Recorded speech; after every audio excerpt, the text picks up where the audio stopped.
Началничка во секторот за стратешка соработка со НАТО службите при АНБ и вработен во истиот сектор, за сега се единствените виновници на кои им се подготвува суспензија, тврдат за Телма добро информирани извори.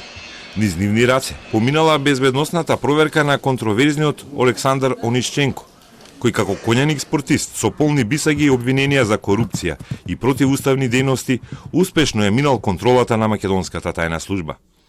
Тие дале позитивно мислење за бараното спортско државјанство за Онишченко. Тврделе дека за контроверзниот украинец контактирале со пријателските служби од државите членки на НАТО, иако тоа никогаш не го сториле. Станува збор за 20 искусни агенти. Началничката дури била повеќе години началник на така наречената четврта управа во УБК, односно секторот за аналитика во тајната полиција во времето на Сашо Мјалков. Вториот агент, подготвен за суспензија, има долг стаж во службата и потекнува од семејство кој пред него имало вработени во разузнавачките агенции во државата. Суспензијата ќе оди преку дисциплинска комисија формирана во АНБ, затоа што нивната внатрешна контрола нема избрано раководител по законски пат. Поради таквите пропусти, внатрешната контрола не може да го истражува скандалот и раководителот да подпише соодветен извештај.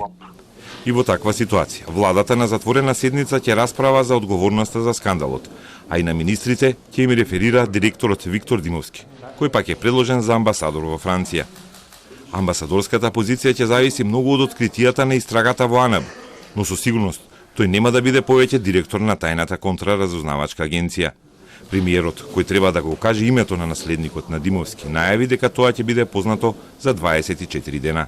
Треба да биде професионалец со долгогодишно искуство и кој што ќе треба исто така да ги помине и филтрите на институциите на стратешките партнери, бидејќи да не заборавиме, ние сме земја членка на НАТО, имаме договор за стратешко партнерство со Соединетите американски држави. За Димовски уште на крајот на јули биле подготвени агреманите за амбасадорската функција во Париз, а првиот обид да биде избран нов директор на АНБ бил на почетокот на октомври, поради роковите во постапката за дипломатски назначувања. Било подготвено име, но според изворите на Телма изборот пропаднал поради коалициски проблеми. Имало тројца кандидати однатре, од АНБ, но сите се на началнички позиции во агенцијата, низ чии раце минала и безбедносната проверка на Онишченко.